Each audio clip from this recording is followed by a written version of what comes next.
लोकसभा चुनाव की तारीखों का ऐलान अभी बाकी है, लेकिन सभी राजनीतिक दल चुनाव की तैयारियों में जुट चुके हैं। वहीं किशनगंज जिला मुख्यालय स्थित एआईएमआईएम के प्रदेश कार्यालय में प्रदेश अध्यक्ष अख्तरुल ईमान ने पत्रकार वार्ता कर कहा, एआईएमआईएम पार्टी बिहार के 11 लोकसभा सीटों पर चुनाव लड़ेगी और जल्द ही उम्मीदवारों के नाम का ऐलान कर दिया जाएगा। आगे उन्होंने कहा कि एआईएमआईएम पार्टी को राजद के द्वारा बिहार में तोड़ने का काम किया गया। उसके बावजूद हमने इंडिया गठबंधन का हिस्सा बनने की कोशिश की, लेकिन हमें न जाने क्यों इंडिया गठबंधन में शामिल नहीं किया गया। उन्होंने कहा कि हम जहां मजबूत है वहां चुनाव लड़ेंगे। ईमान ने कहा कि किशनगंज, दरभंगा, पूर्णिया, अररिया, बक्सर सहित अन्य लोकसभा सीटों पर हमारी पार्टी चुनाव लड़ेगी।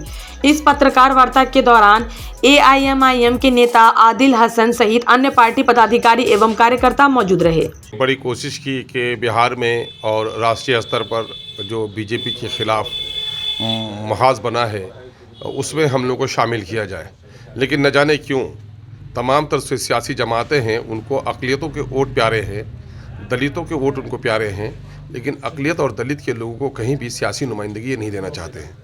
नतीजतन ये हुआ कि बावजूद है कि मेरे सीने पे खंजर लगाया गया, मेरी पार्टी को तोड़ा गया, उसके बावजूद भी हम इंडिया का हिस्सा बनना चाहते हैं, लेकिन न जाने ये लोग हमको इंडिया का हिस्सा क्यों नहीं बनाते हैं।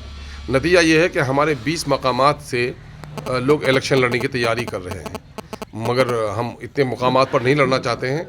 हमने अब तक 11 मकामात पर लड़ने का यहाँ से रिकमेंडेशन सेंट्रल कमेटी को भेजा है। वो तो इसी ताल्लुक़ से कुछ लोग सवालात कर रहे थे, तो मैंने जवाब दिया। तो मैंने कहा मैं यहाँ से, मेरे नाम का ऐलान हो चुका है किशनगंज से। तो बहुत सारे कमज़र्फ लोग ये कहते हैं कि साहब आप किशनगंज से कांग्रेस के खिलाफ लड़ रहे हैं। मामला ये है कि भाई हमारी जहाँ ज़मीन होगी हम वहाँ लड़ेंगे। हमने ज़मीन तैयार की है दरभंगा में, अररिया, पूर्णिया, कटिहार, किशनगंज में, यहाँ चारों जगह खड़े करेंगे। दरभंगा में खड़ा कर रहे हैं, उजियारपुर में खड़ा कर रहे हैं, काराकट में खड़ा कर रहे हैं, गया में खड़ा कर रहे हैं, बक्सर में खड़ा कर रहे हैं और भागलपुर में। बीजेपी, जदयू, भाजपा सबके खिलाफ हमारे कैंडिडेट खड़े हो रहे हैं। तो हम उम्मीद करते हैं, बिहार की जनता से अपील भी करेंगे कि साहब जिन जिन जगहों पर हमारे उम्मीदवार खड़े हो रहे हैं उस पर आपकी मदद होनी चाहिए। बिहार के कितने ज़िलों में सर अभी तक? अब ये चंद जिलों में है। मुजफ्फरपुर में आप देख लीजिए, दरभंगा में देख लीजिए, गया में, भागलपुर में, और ये चारों जिले हैं। हाँ, अररिया, पूर्णिया, कटिहार, किशनगंज तो मैंने कहा ही, सीमांचल का मफहूम ही हो जाता है। सीमांचल के चारों जिले। जी। Thank you sir.